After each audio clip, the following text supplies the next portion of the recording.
fuck yes. I got you. Yeah, I guess jump scares are scary. If you're in 4th grade. Do you want to know something really terrifying? And I mean like bone-chillingly scary.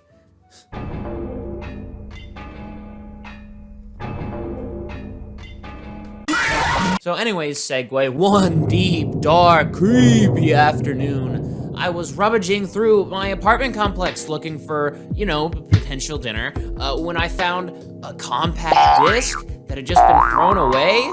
I decided to take the disc and put it inside of a CD player that I had also just conveniently found.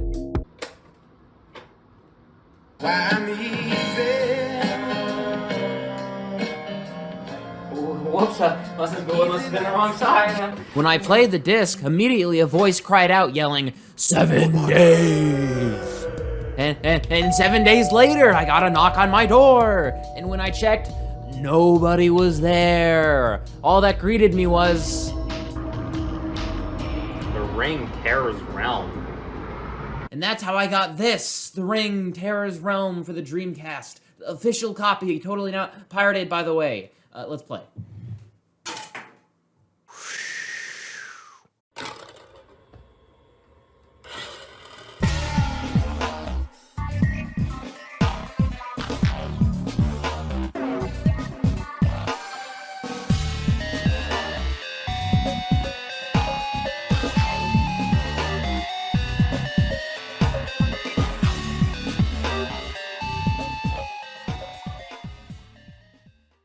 The Ring!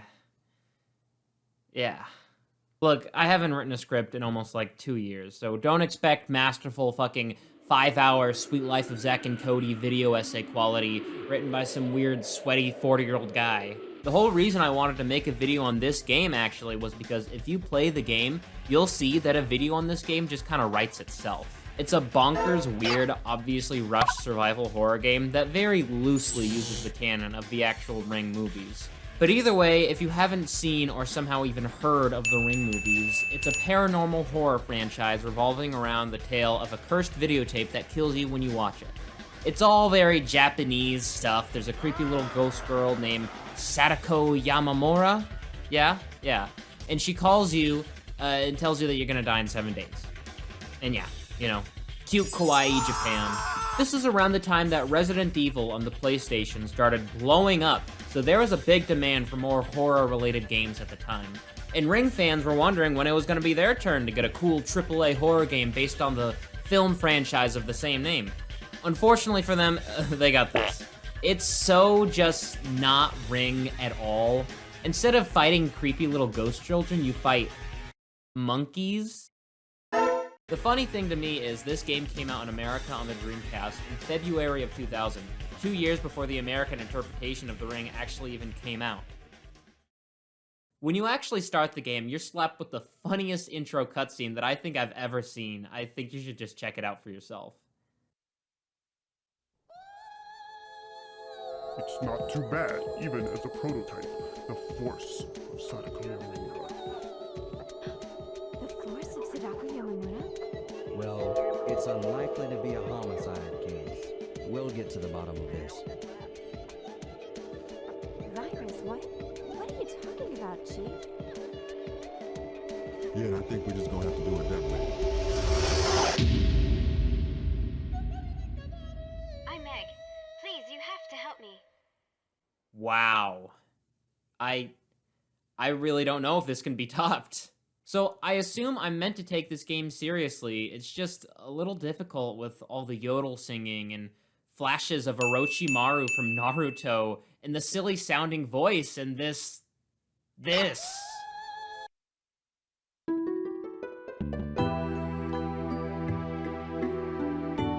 Okay, now this music's actually kind of nice. I know it's not super scary or anything, but it has that 90s dramatic charm, and it sounds very Dreamcast overall.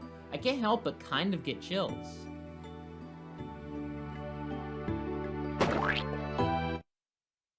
Okay, well, that didn't last very long.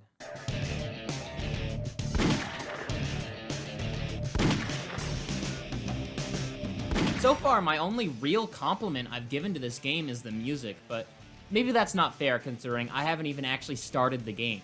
So let's just go ahead and do that.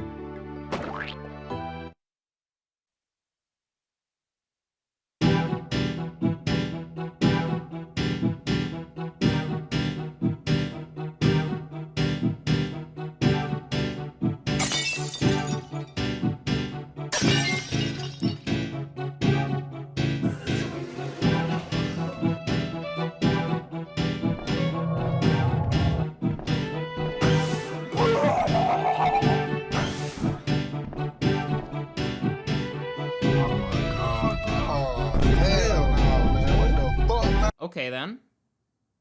I guess there's nothing I like about this game. Going on YouTube to find the soundtrack while making this video, the first result you'll find is The Ring, Terror's Realm, most annoying music looped and extended. Anyways, there is an opening cutscene that goes with this game as well, so I guess we should check it out. The setup is our main character, Meg, is set to meet up with her boyfriend, Robert, for a date, but is shocked to find that he's dead when she arrives, and finds first responders at the scene instead. It's Robert. No. You okay, lady?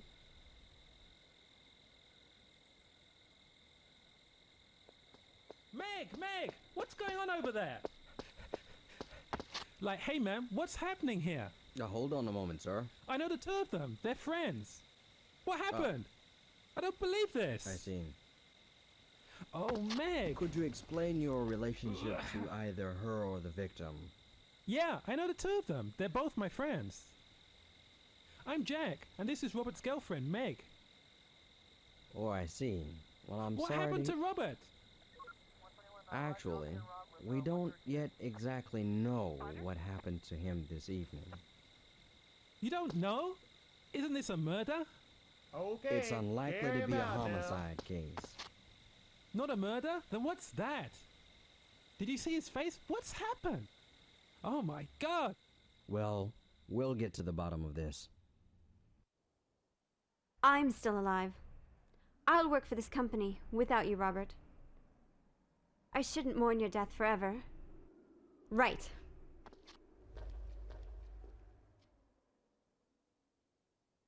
I don't even know exactly what to comment on here.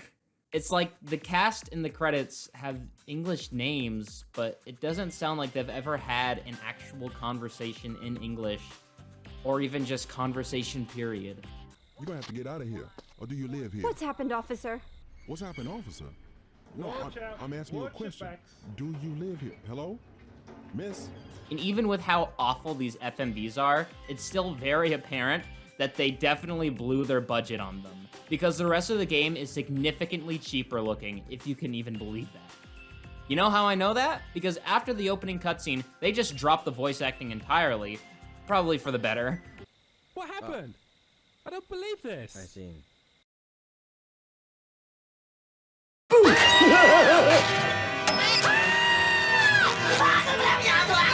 Well, anyways, as I said earlier, our main character is Meg. You can differentiate her from the other characters because her model is fixated with a permanent smug face. She works at the CDC as a researcher on new viruses, and ironically enough, the game gives us a reason to never leave this building and make the developers model more environments. Because as directed by the CDC, you must remain inside quarantine at all times in order to avoid contracting a deadly virus that is outbroken across the entire world, originating in a Asian country. As for the gameplay, it's blatant Resident Evil, except if in Resident Evil you used healing jelly instead of healing herbs. And also if Resident Evil had the worst controls known to man. Okay, so in Resident Evil you used tank controls, and one of the reasons they were called that was because your movement was very slow and clunky, and you really just kind of moved at the pace of a tank. But in this game, you move more at the pace of a continent experiencing continental drift over billions of years. They even have the door opening animations from Resident Evil as well. Well, that's cool. I mean, people like those. They are really good for building up suspense and immersion. I like them.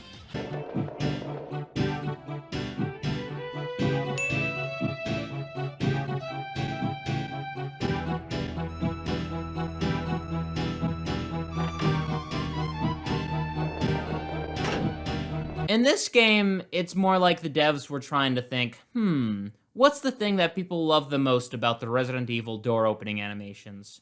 And an intern was walking by and was like, how long they are?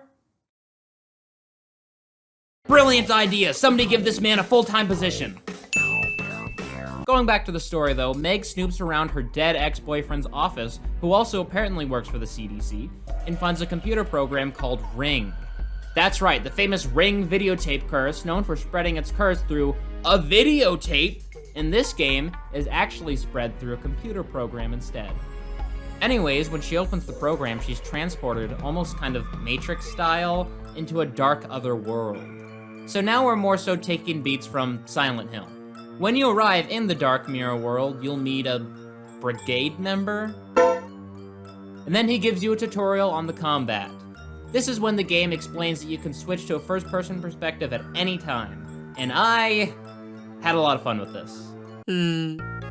This is also when you'll meet your first enemy, and it becomes very clear that in order to make up for the lackluster, laughable combat system, they just cranked up the enemy speed to the max. And it really just adds to the feel that this is what it must be like playing Resident Evil after smoking crack. One thing I feel like I really have to mention is the game's atmosphere. There's a lot of really silly stuff in this game, but what it gets right, it really gets right. For about 5 seconds until you hear the sound effects.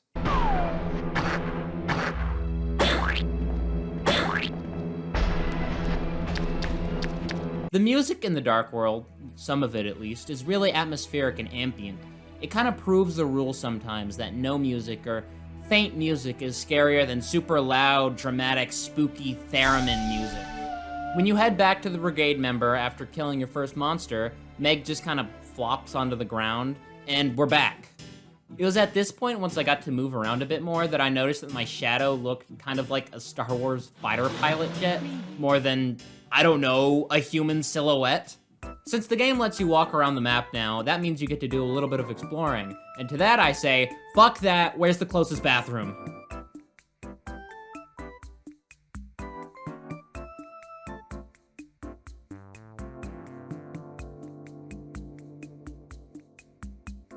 That's great. She really looks dignified after taking that stinky shit. I think I'm gonna leave without washing my hands now. If you're curious enough to try the men's room, you'll be confronted by a very upset security guard who really does not like you peeking in on his bits and business. If you're really curious and decide to check out the men's locker room, he'll teleport there right before you even enter the room and say this to you.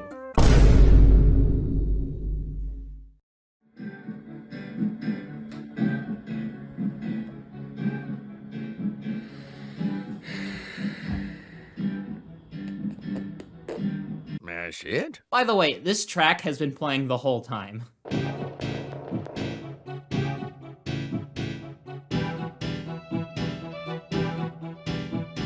It wouldn't be so bad if it wasn't so loud and just like a 5-second loop. Who am I kidding? Yes, it would.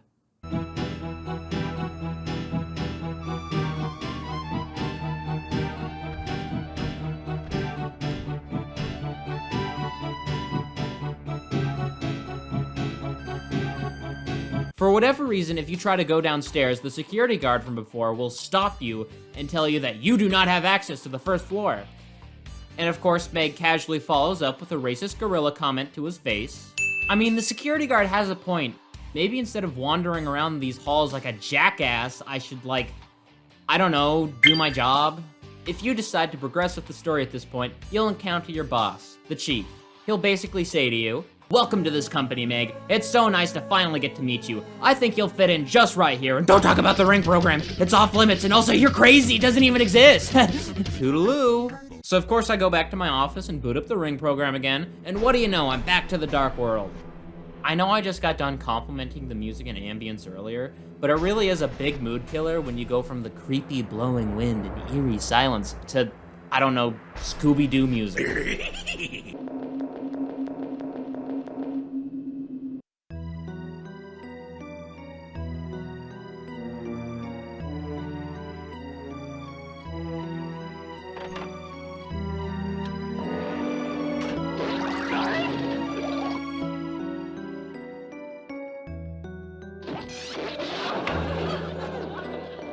What's with you, Scooby-Doo? Anyways, you walk around, kill a couple enemies, and then you get sent back to the normal world. As soon as you leave your office, a woman named Kathy, who for no reason is dressed up in like a futuristic looking sci-fi outfit, and they just don't even explain that what? She basically tells you that it's okay to sneak down to the first floor now, which we do, so now we can get a better look at the void just awaiting us.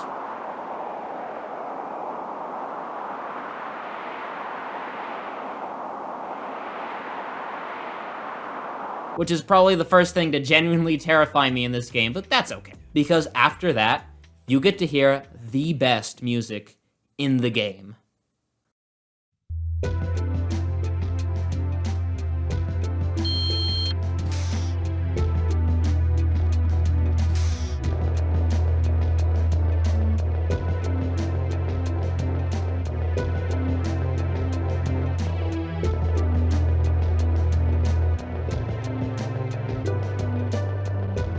Once on the first floor, you agree to have lunch at the cafeteria with Lawnmower Woman, when you run into a woman named Chris, and tells you that there's a phone call waiting for you in one of the offices. So you go there, pick up the phone, and what do you know, in true cheesy generic horror fashion, there's no one on the other end. The only thing that does happen is you're booted back to the dark evil ring world. This time you'll finally get access to a heftier weapon, the shotgun, which is, you know, great. My favorite thing about the combat in these old school survival horror games is turning around and blasting an enemy's head off with a single blast.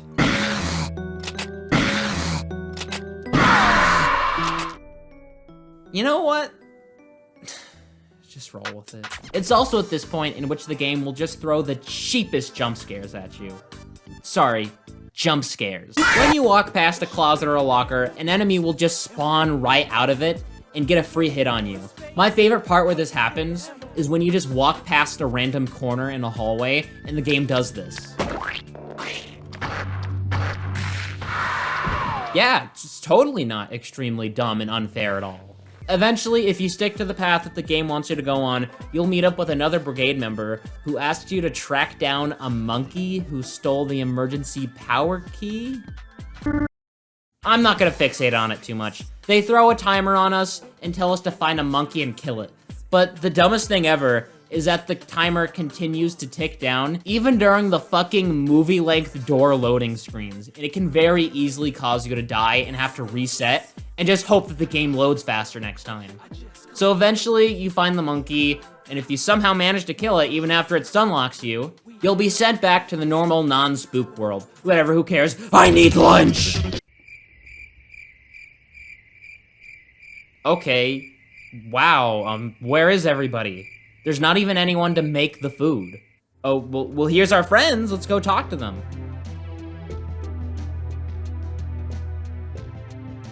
Okay, wow. Man, what took you so long? Was it a phone call from your dead boyfriend? What a bitch. They talk and talk until one of them mentions a scary haunted basement that they want you to go investigate. So having nothing better to do except for, you know, your job, we do it. But now we have access to the basement, and my favorite part of the basement is that each time you open a door, it'll jump scare you and play a scary-ass, heart attack-inducing theme. So you can have, like, this high-stress, scary theme music when you, like, enter the women's restroom.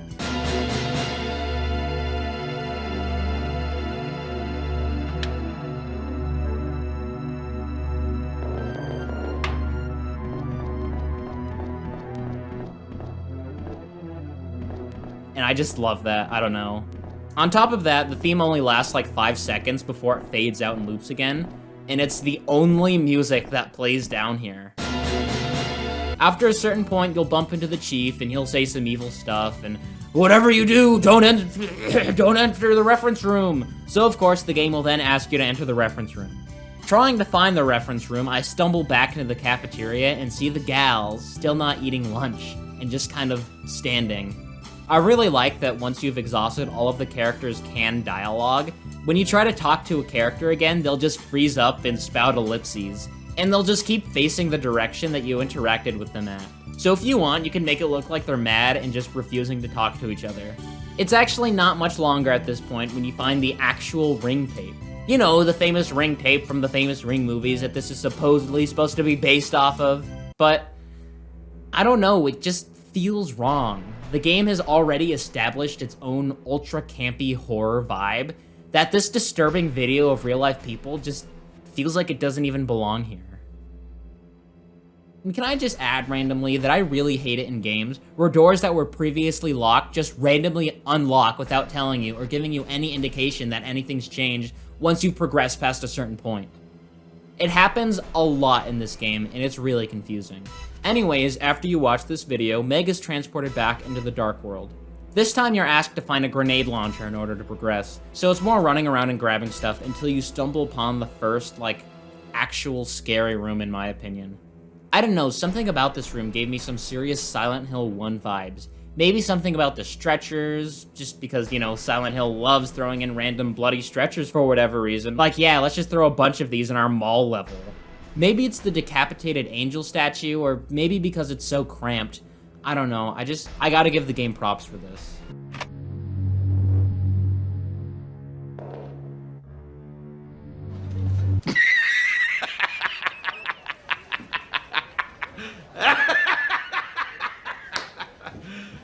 You serious? Yeah.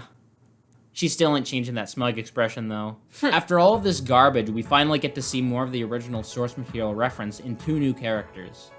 We get introduced to Shizuko Yamamura, who was the mother of Sadako Yamamura, the harbinger of the curse and the famous ghost girl in the Ring movies.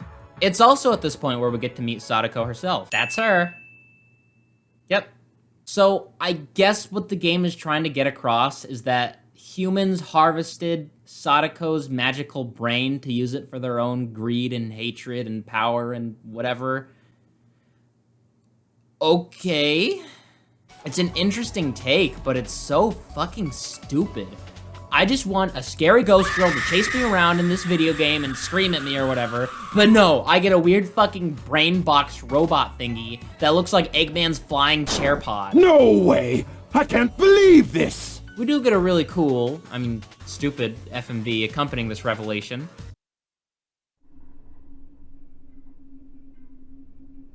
What? What's this? Sadako? Sadako, is this you, Sadako?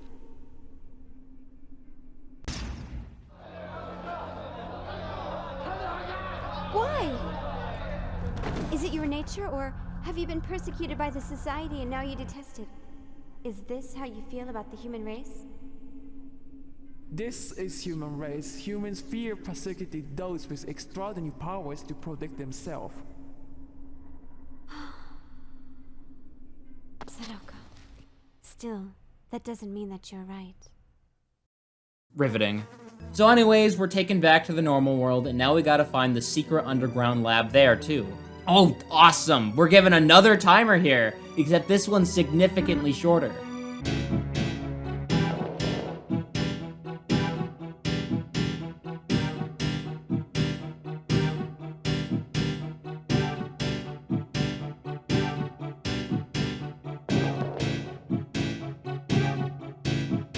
Well, like I said, this video's just been kind of writing itself. So for this portion of the game, the power has been shut off, and it's up to you to turn it back on. I actually really liked exploring this area in the dark, though. It's just really fascinating to me to see a place that I've explored countless times in a new coat of paint. And something about the cold, white, icy floors in the normal world is even scarier than the stupid-looking, grime-filled, gross poop floors in the scary world. Oh cool, boss time! We find out, shocker, that the chief was actually evil this whole time and wants to spread Sadako's curse around the world because, I don't know, world domination? It's not very clear. So we get a very genuinely disturbing cutscene of him turning into a weird demon monkey thing. Well, it would be scary if I was deaf, maybe.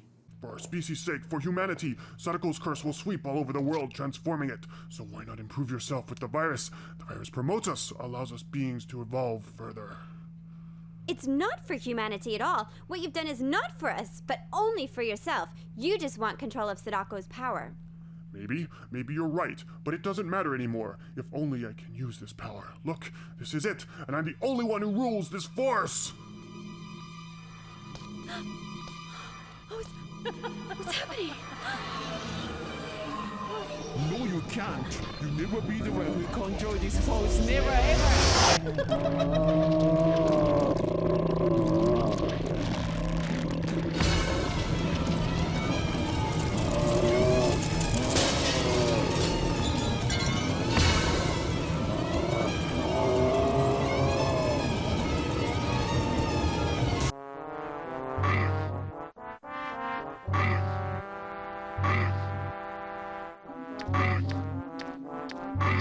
So you battle him in what I can only really describe as peak gameplay, and BAM!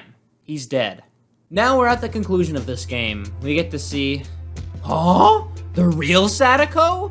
Not just a weird brain box robot thingy?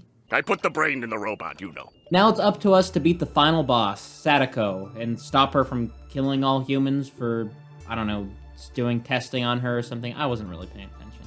So knowing that this is the end, I do the last things that are left to do in this game because, I don't know, bored. Including slaughtering humanoid monkeys in the ladies' bathroom with a badass samurai katana. What the fuck is this game? Once I get everything out of my system, it's finally time to battle Sadako and put this curse to rest. And by curse, I mean, this game.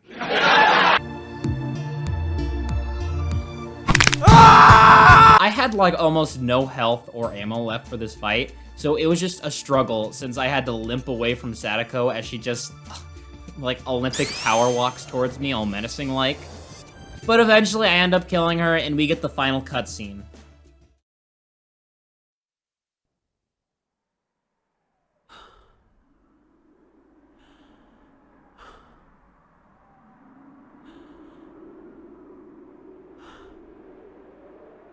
Sadako looks like Michael Jackson. Alright, so this final cutscene doesn't make any sense. Sadako just gives Meg the cure to the virus and says, "Here, take it. You humans cared more about curing your pathetic diseases more than you ever cared about me." And Meg just randomly says, "I care." And despite her just killing her with 100 bullets, Sadako is all like, "Okay, I guess I believe you, I don't know." Dies. So that was The Ring Terror's Realm. A really bad, but honestly really worthwhile experience for me. I wouldn't take back the time that I spent with this game. It was really unique and honestly kind of something you wouldn't believe unless you played for yourself. That in no way means it's a good game. Not by any stretch of the imagination, no. The story makes no sense and contradicts itself all the time. The controls are extremely frustrating, and it was really hard to get footage of me not constantly slamming into walls for this video. The enemy designs are more punchable than they are scary. The terrible English and sound effects are so laughable. It genuinely amazes me that this was even approved. But overall, there's a lot of charm to this game. You kind of have to experience it for yourself to get full enjoyment. I give this game a final rating of Ring out of 10. Get it? Because it's 0. That was the video. Did you like it? If you don't care about my channel specifically and you only just wanted to watch a fun little 30-minute video, then you can skip this part and click off. Just wanted to give kind of like an update on my channel and what's been going on with it or what's not been going on with it really. And that's uploads. There's, yeah, not been a whole lot of those. So the last time that I uploaded a video was just before I graduated high school, and it's been about 20 months since then.